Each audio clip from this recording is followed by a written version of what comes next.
Hello, hello, and welcome to Saturday Soundbites. This is Veronica Sofer. I'm your host, and I'm so excited to be with you again this week to talk about all things visibility strategy. Here on Saturday Soundbites, we talk about advertising, marketing, public relations, digital media, networking, branding, all of those elements that are going to really help you grow your visibility strategy, whether for your brick and mortar business, your online business, or in your professional space. And I also know we've got some phenomenal people who work in the nonprofit space that watch our show. So thank you so much for all that feedback and checking in with us, letting us know that you're watching. And our goal is really to provide you some tips and strategies to help you grow your business. So I see that some of you are watching on Facebook. Go ahead and say hello to us. We'll go ahead and pop you on screen.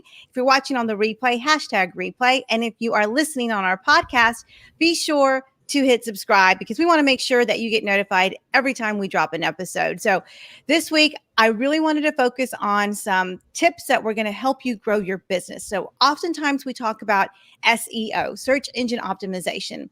And for those of you in the digital space, you're constantly thirsty for information. You're trying to learn and grow and figure out how it is you're going to beat all these algorithms. You're going to raise your stats on Google. And I'm always looking for tips and experts. And today I found one that is going to really blow your mind. So here in just a few seconds, I'm going to bring Miss Viktoria Altman onto the stage, and we are going to chat a little bit about SEO strategy and how to grow your brand and all of your products and services. So with that, I'm going to go ahead and invite Viktoria up.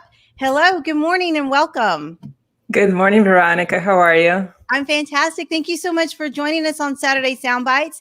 Tell us a little bit about what you do. You know, we've certainly, I posted some great information about your resources and your background in the show notes, but tell us a little bit about who you are. Well, my name is Viktoria. Like you said, I am an SEO and marketing expert, and it is my job to get my clients to the top of Google.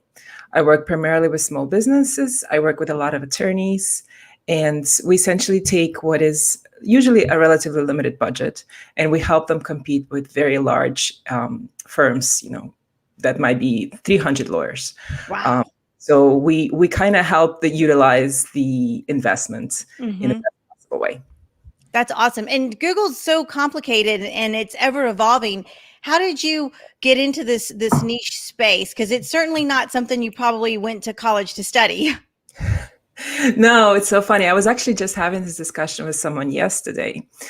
If you actually did study it in college, 2 weeks after graduation, your knowledge would no longer be useful because Google is artificial intelligence. It is the most complicated piece of artificial intelligence in the world, and it is constantly evolving. So things that I used to do 2 months ago are no longer applicable to my clients today. So the way I got into it was I attempted to retire at 38 after selling a company. It lasted about a week and a half, maybe 11 days. It turned out that it's actually kind of boring to retire at 38. Who would have thought? So I said, okay, you know what? I'm not going to do this anymore. I'm just going to go be a travel blogger. And so I started writing articles, and then I realized that there's a million travel bloggers, and your articles will never be seen unless you know about SEO. So, you know, instead of like hiring somebody to do it, I was like, well, I have the time. Let me do it myself. And that was how I started in the field, just by trying to get my own blog being seen in, you know, in front of people like Vogue and New York Times and other really big publications. Wow, that's fantastic. And it kind of scares me when you say the technology changes so rapidly, because 2 weeks that's about how long it takes me to read an article, digest it, consume it, and then put it into practice. So you're basically telling me that that's not a good strategy. Well, I'll be very honest with you. There is two types of SEO. There is the very fundamental, very, I don't want to say basic, but the sort of the brick and mortar, right? The regular SEO. And that stuff is actually changes very little. Create great content, interact on social media, that kind of thing. But then there is the kind of complex SEO that me and other people who really specialize in it do. And yes, 2 weeks is a lifetime in my world. Wow. Yeah. Okay, great. Well, it sounds like you certainly know your business, and I know your clients are very successful. So tell us, what are some of the mistakes that people make? Like if you had to brainstorm 3 things that either online businesses or brick and mortar businesses, corporations, nonprofits, whatever, what are 3 mistakes that they're making today? I would say the first mistake is people are looking at the new shiny.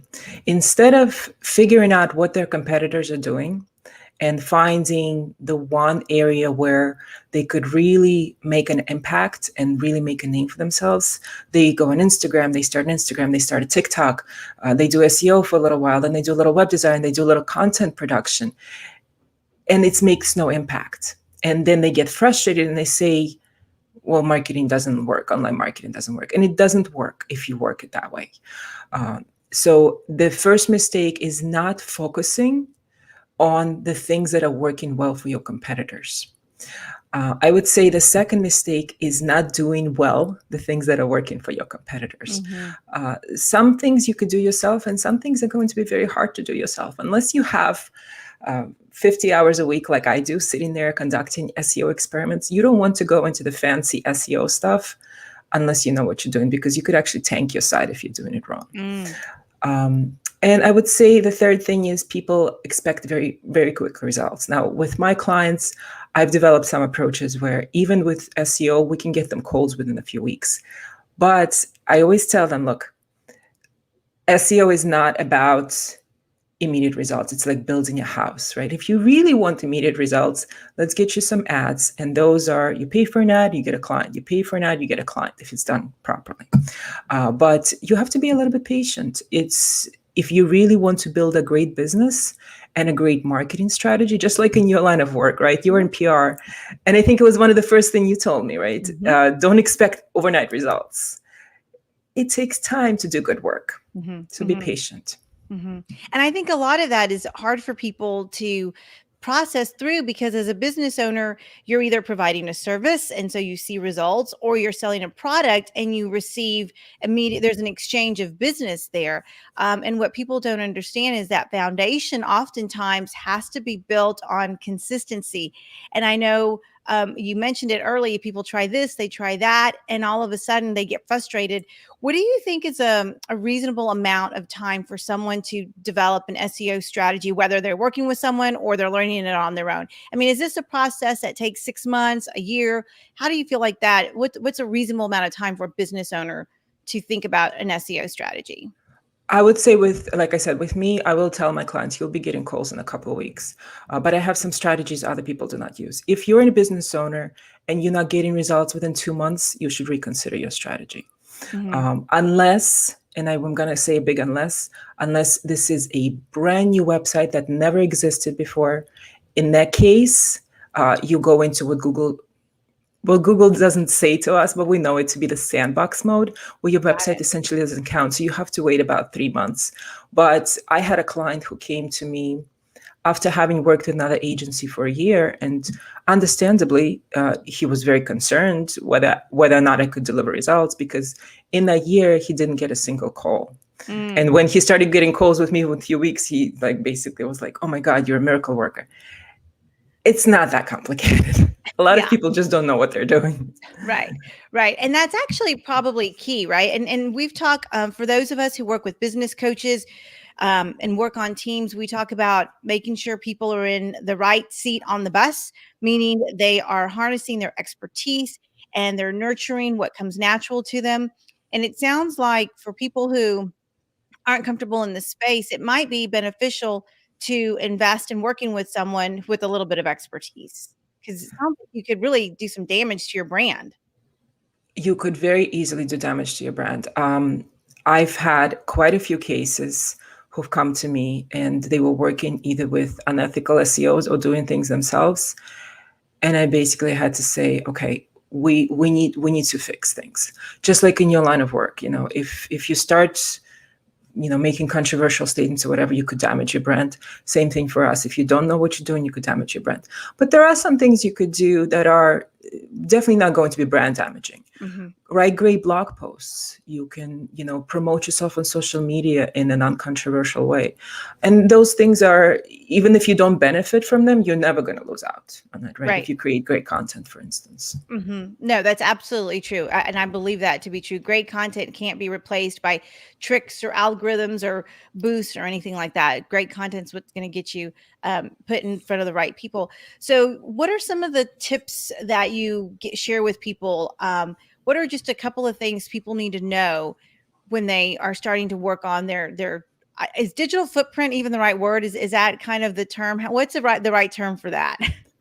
Okay, so digital marketing presence, online presence. But I would like to go take a step back. When you spoke about great content, can't really, you can be replaced. So unfortunately, the way Google works is if I write a 1,000 word blog post that is incredible, out of this world, but I don't correctly optimize it using the correct keywords, very few people, if anyone, will ever see it.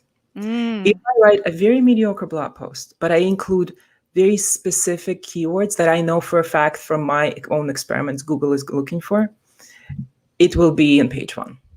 Wow. And it's a little bit of an unfair game, right? Because I have an advantage over someone who knows their content, is a beautiful writer, but I'm using the correct keywords. But remember, Google is a machine. So what we do as SEOs, we take if the client creates amazing content, then this is so much easier for us, but we'll go through it line by line and insert the right keywords in the right places and optimize it. Then the client can always review it if they want to, make sure it's done well. It will be done well. And when we publish it, then that media content explodes. So yeah, I apologize. I kind of forgot the second part of the question. Oh, no, that's okay. Go ahead. I love it. I get so into content. It's all good. It's all good. I get so into SEO. I get so hyper focused on it. I forget sometimes when people ask me. It's all good. It's all good. I love the fact that you're taking me down a path that I didn't even know existed, right? Because part of the problem is you don't know what you don't know. And all of a sudden, like you mentioned keywords, and I was like, whoa, wait a second. What? Keywords? That's important. Let me write that down. Yeah. And so going back to that, what are some of the things that I didn't ask you about that are going to be important for our listeners? Because that's really what we're trying to do today is kind of share some tips. And what do people need to do right now or stop doing? That's the other thing. What do we need to do or what do we need to stop doing? Okay. If I could of course I have a million tools, but if I could give a regular, person who doesn't have the tools advice, if you want to create content that is going to compete with very prominent content on Google, here's a very simple tip. Go and look at number 1, 2, and 3 articles, see how many words they have, and then write almost the same amount of words, but maybe 50 to 200 more. Because length of the content makes a big difference, and Google calculates how long somebody stays on the page, how long they're reading it. Another really good tip is answer common questions in your blog post. A lot of people who start out don't do that. But if you just go to Google and you Google any subject matter, it'll actually give you FAQs. If you just scroll down a little bit. So just answer those. Oh, okay. And that will really help your content be seen.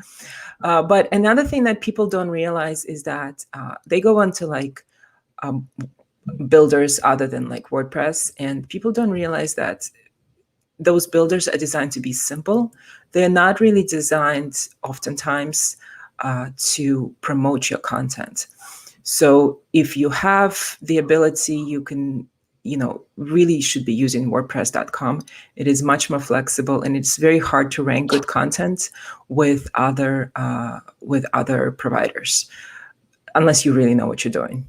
So talking about maybe Squarespace or some of these other retail, I call them retail platforms. That's where anyone on the street can just start typing and building. You think WordPress is designed, optimized for SEO expertise, right?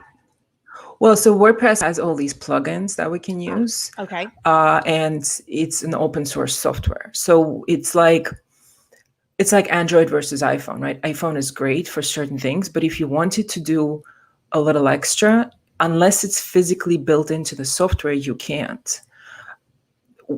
It's not a great analogy because WordPress is about 70% of the world's small business uses WordPress, and there's a reason for it.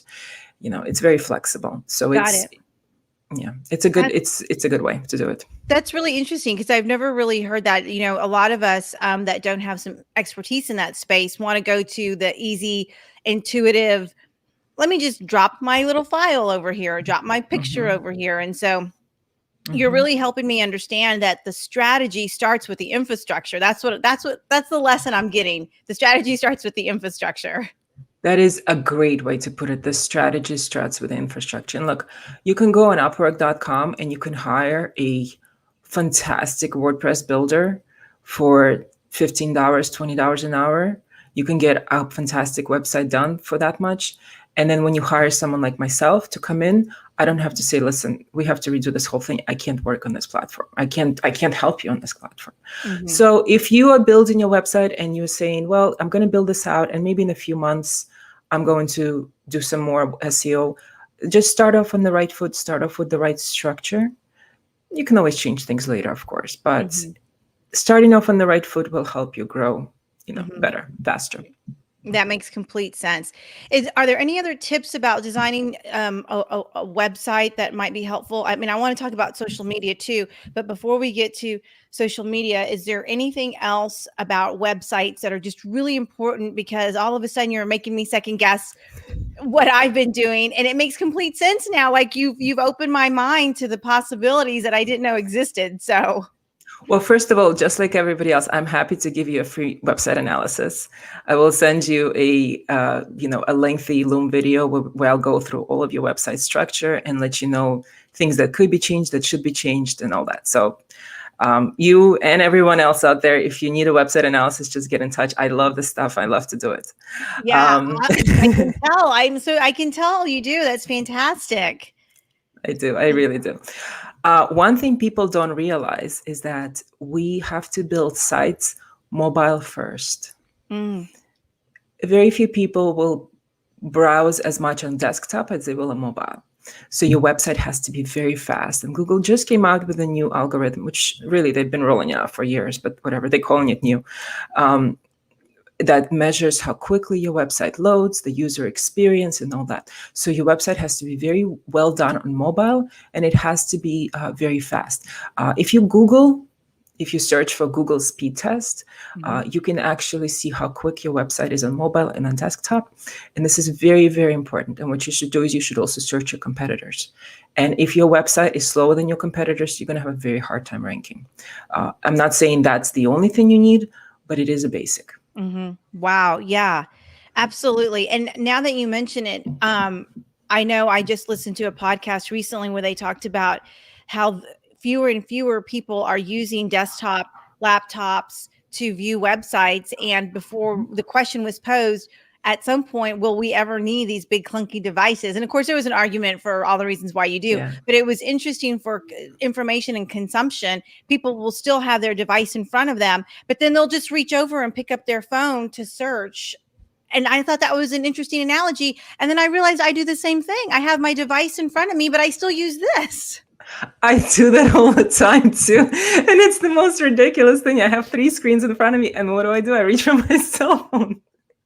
It makes no sense. It's like our brain is wired that way now or something, Right. No. And so I think what we need to do as business owners and as people managing brands and visibility strategy and trying to get engagement, we need to be mindful of how people are consuming their information, because it's by choice. I mean, it's a choice that I have. Like, to your point, you have several devices in front of you and you absolutely could just with a keystroke get to a new screen, but you're choosing not to. You're physically choosing to move over to another device. So that's fascinating. Right. That's probably a whole nother psychological conversation experts have. Yeah. We need a brain expert on for this one. Yeah. I don't know about that, but it makes sense. Well, so let's transition just a little bit over to social media. So how do you incorporate you mentioned TikTok and Instagram. I know you've got a phenomenal presence on social media, Facebook. Give us the lowdown on the different types of social media platforms and how they integrate and support a strong SEO strategy. So we, in my agency, we don't really focus on social media so much. What we do is we manage social media for Google. And people don't realize is that Google is watching how active you are on social media. So if you have an Instagram account from 2014 and you haven't posted in it in 3 years, Google knows. Google's watching everything you do. Yes. And there is one type of social media that almost no business owners realize exists, and that is extremely powerful. And it's called Google My Business. It is a directory, essentially, of all businesses in the US. But you can make posts on Google My Business that Google will then promote. It is very, very powerful, and very, very few people are using it, and almost nobody's using it properly. So for my clients, for instance, we'll make posts every 3 hours, 7 days a week on Google My Business because it works so well. Wow. Oh my goodness. Okay. Blowing my mind again.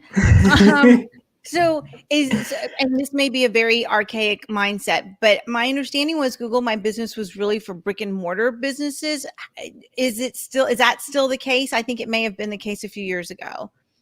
I get clients from Google My Business all the time. I don't have a brick or a mortar. Okay. Okay, great. You can absolutely put a Google My Business in, you can put a service area Google My Business in, you can say, I serve this area. I don't necessarily have an office to visit, but you don't have to include an office. For instance, you are in Florida, right? Texas. Okay. Mm-hmm. So you could create a Google My Business around the area where you are physically located, indicate that you're serving the area. And of course, you're not going to put your home address on there or anything. But if you don't have an office, if you optimize it properly, you could get calls. I get client calls all the time from my own Google My Business listing. So yeah, it's definitely not just for stores. Of course, it works really well for my lawyers. I mean, 90% of the calls we get are from Google My Business. But all businesses could use it. Yeah. Yeah, that's a great idea. And so what do people need to do? I know we're getting close to running out of time, but I feel like this is such a great piece of information. What does a business owner need to do? I mean, are there videos? How do they figure out about Google My Business? And the reason why I ask is because a lot of the clients that I work with are either book authors or professionals. I have a lot of professional speakers, a couple of nonprofits that I work with. How do they first start out on learning about Google My Business? Well, so if they don't have a listing set up, first they should search for themselves and see if there is a listing, because Google My Business will auto-generate listings for a lot of people. Okay. If they don't have a listing, they would just create a Google My Business listing. They have to find the correct category. So if your category doesn't exist, then that's a different story, right? But there's consultant category, for instance. So even for your book authors, maybe a consultant would be a good fit. And then you would send in your information online, and they will physically send you a card once they get the card back. Now, this is an important tip. 90% of people I work with have the wrong Google My Business category selected. So for lawyers, and I'm going to just focus on lawyers because that's kind of my field of expertise, most of them have a lawyer or a law firm or an attorney or even legal services.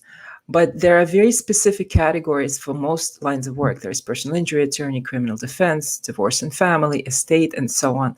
So as soon as you update your Google category to the correct category, you might pop all over the place. You might start showing all over the place, depending on the strength of your website.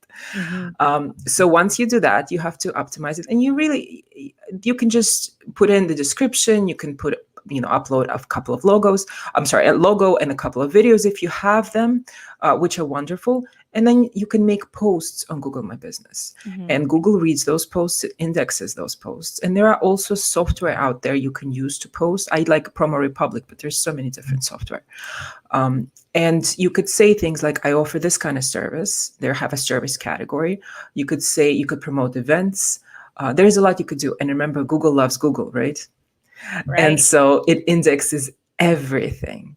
And you could even add your social media posts to Google My Business posts. So Google loves Google. Google owns YouTube. If you make a YouTube video and you add it to Google My Business, it'll be seen by more people. I can pretty much guarantee you. That's amazing. You just blew my mind yet again. That's because I have videos out there on YouTube, and it never occurred to me to do that. And so I work on another project where we do have a Google My Business, and I'm not I'm not in that space, but I'm going to start making sure that those are cross connected, because it makes complete sense. Google loves Google. Why wouldn't they? It makes sense. Exactly. Yeah, we call it daisy chaining. You'd connect one post to the next post, to the next post, to the next post. And then, if let's say you have a PR, press release that links to just one post, then that power goes all the way through to all the other posts. Wow. So it's a little extra, for you. And look, all of this stuff, it's so it's such fundamental that you can do it yourself. You don't have to. But if you don't want to do it yourself, if you don't have that much time, then I'm happy to chat with you. Yeah, so that's a perfect transition. How do people work with you? Because I agree, I love learning, but I also keep a full calendar. And the truth is, I don't know that I have the bandwidth. And I know a lot of entrepreneurs and traditional brick and mortar professionals, they want that expertise, but they just don't have the time to go and learn it. How can people work with you? And what are the things they need to be prepared to bring to you, like a website? What are the assets that you need to get started to work with someone? I love that question. So in terms of how people get to work with me, all you have to do is reach out to me. You can reach out to me on LinkedIn, Viktoria Altman. You can reach out to me through my website, BSP Legal Marketing. If you Google legal marketing anywhere in New York, my Google My Business listing will come up first, pretty much from everywhere. Awesome. Not surprised. Well, it would be a shame, right? But in terms of what they need to bring, nothing. We can do everything for you. If you have a website, great. If you want us to work with your website and it is a WordPress site, not a problem. We'll do our best. If you don't have content, you don't have money. You don't have time to create content. We can create content for you. If you don't have any social media at all, that's okay. I've had a bunch of clients who never even had a Facebook. They don't have a personal Facebook, but they now have a Facebook online presence. We'll take care of everything for you. We're sort of we like to say is, look, you practice the law, you practice your profession, and we'll take care of the marketing. You really don't have to get too involved. You can get more involved if you want to. You can create content, but we'll take you from 0 to 100, and we'll do it in a relatively short period of time. Yeah, absolutely. That's so exciting. I love that. And what I love most is that people are getting a chance to see how marketing and PR and advertising are the three-legged stool that really holds up your visibility strategy. And oftentimes people really want to focus on paid ads, or they want to focus on advertising in a way. And yeah, that's important, but you are bringing such knowledge about the marketing component. And I think sometimes marketing doesn't get the true recognition it deserves on how it can grow your business and grow your exposure. I think marketing is scary and especially SEO, because people don't understand what we do really. And because there is a lot of scams, there is a lot of shady people in this industry, and I completely get that. That's why I say to any of my potential clients, look, go talk to all of my clients. Like literally, I'll give you all the names. I think because, you don't see that immediate, okay, here's $100, here's a client, it's scary. But look, if you want to be more successful than your competitor, then you have to do things better than them. You know what I mean? You have to be able to put yourself out there. And in my industry, the most successful firms put a ton in their marketing. They really do. We're talking like huge budgets. So, if you want to get to the top, you have to work with somebody great. That's right. Yeah, I was going to say, and I know somebody great. Her name is Viktoria Altman, and her website and contact information are in the show notes if you're listening on our podcast. So be sure to click that, and make sure you share this episode on all your social media, guys, because Viktoria's just dropped some amazing content and knowledge that I think is going to really help you grow your business. So I know we're getting close to time. Viktoria, thank you so much for joining me. I got so excited. I don't know if you see this, but I have a full sticky note of notes that I was jotting down quickly. So I'm going to watch this on the replay, and I'm going to put down #replay. I love that, Veronica. I love that. Listen, like I said, I'm happy to do a website analysis for you. I'll give you lots of great tips you could use. Awesome. And anybody else out there who, is looking to grow their small business and get more clients quickly, I'm here to help. Awesome. All right. Well, with that, I'm going to wave goodbye to you. Thank you so much, Bye, Victoria. Veronica. Bye, And guys. guys, I got to tell you, she's amazing. I cannot wait. I'm going to go ahead and book her right now because I know I need some help. And the knowledge, I'm so excited about these notes because I'm going to start implementing them right away. So if you are listening on our podcast, make sure you hit subscribe because we want to make sure you get notified every time we drop a new episode. And if you're watching on Facebook, make sure you hashtag replay so we know that you are watching. And with that, I'm going to sign off for another episode of Saturday Soundbites. Thanks so much, and we'll see you next time.